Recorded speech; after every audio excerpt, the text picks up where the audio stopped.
Lola Huth was the lead dancer of the Jose Limon Dance Company. She was married and the mother of a baby girl when she died from a self-induced abortion. At the time of my sister's death, I was told she died in childbirth, but that didn't make any sense. Then I was told it was a miscarriage, that she bled to death. The story came to me in bits and pieces over many years. Even though she was using an IUD for birth control, Lola became pregnant. The doctor told her that the IUD would probably cause the baby to be deformed, but that removing it might cause a miscarriage. Lola weighed the risks carefully and decided to have the IUD removed. She went back for the scheduled appointment, and he said, "I'm sorry, I have consulted with colleagues, and I cannot do anything that could implicate me in an illegal act. Right now, the whole abortion issue is very, very hot and very controversial, and I just can't implicate myself." And she said, "Well, then I'm inclined to believe I will do it myself." And he said, "All right, well, I'll tell you what to do. I'll tell you how to do it. And when you're in the process of miscarriage, you can call me, you can go to the hospital, and then I'll be able to help you without jeopardizing my own position." So that was her plan. When removing the IUD didn't cause a miscarriage, Lola became desperate. She sought a way to end the pregnancy herself. She purchased a couple of tubes, plastic tubes. And what she was told to do was insert these tubes into the cervix and blow air into the cervix, and that would cause her to abort.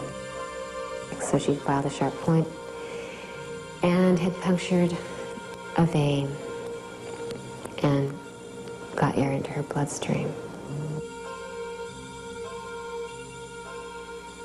When we realized I was pregnant again,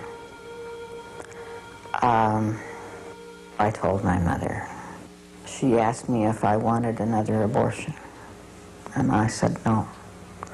I couldn't stand the idea of doing that again. Rosalie had been raped by an older man. She was afraid that another illegal abortion would lead to the same medical complications as before, so she decided to go to a home for unwed mothers and then give the baby up for adoption.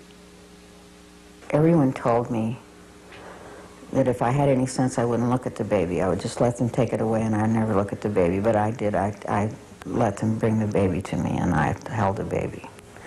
That was a terrible mistake. And then I owed some money for my board and room and medical, and so I stayed for a while, and I worked in the nursery to work the money off. And that was a very bad mistake because I was just around babies all the time. And I wanted to keep the baby, and I actually held the baby before they took it. Oh, God.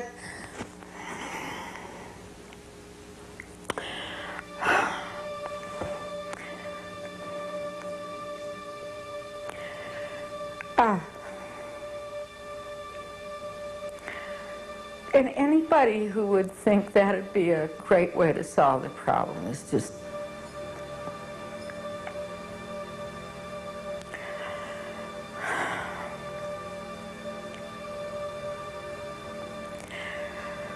You take a child who doesn't even know her own mind, a 17-year-old young woman, and ask her to carry a baby in her body for 9 months and then give birth to it and then just give it away like it's nothing.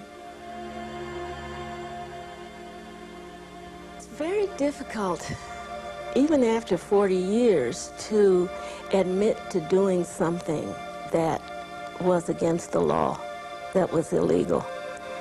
It sort of puts you in the position of having a criminal past, and although you might not feel that what you did was in any way criminal, there's still the stigma to it. But it's a relief to be able to talk about it after all these years and say, hey, I was human. I knew that I could lose my medical license. I knew that I could go to prison.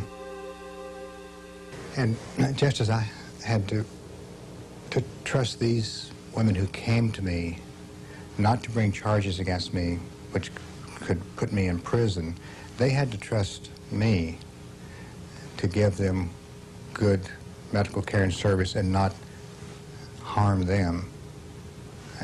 And that was a scary thing in those days because you didn't always know who you were going to. You didn't know what the outcome was going to be. It was frightening for women to come from great distances to a little town in East Texas to some unknown doctor. They came by bus, by train, by car, and they had to trust that they were going to leave there intact and alive. A woman that's unhappily pregnant will risk her life to stop that particular pregnancy. And then later in her life, when conditions have changed, she will happily risk her life to have a child. This is the same woman. And I was saying to my mother, you know, we have to talk about this. It's important. We can't, when you're in conversation with people, you tell them that your daughter died giving herself an abortion. We have to all start telling these stories.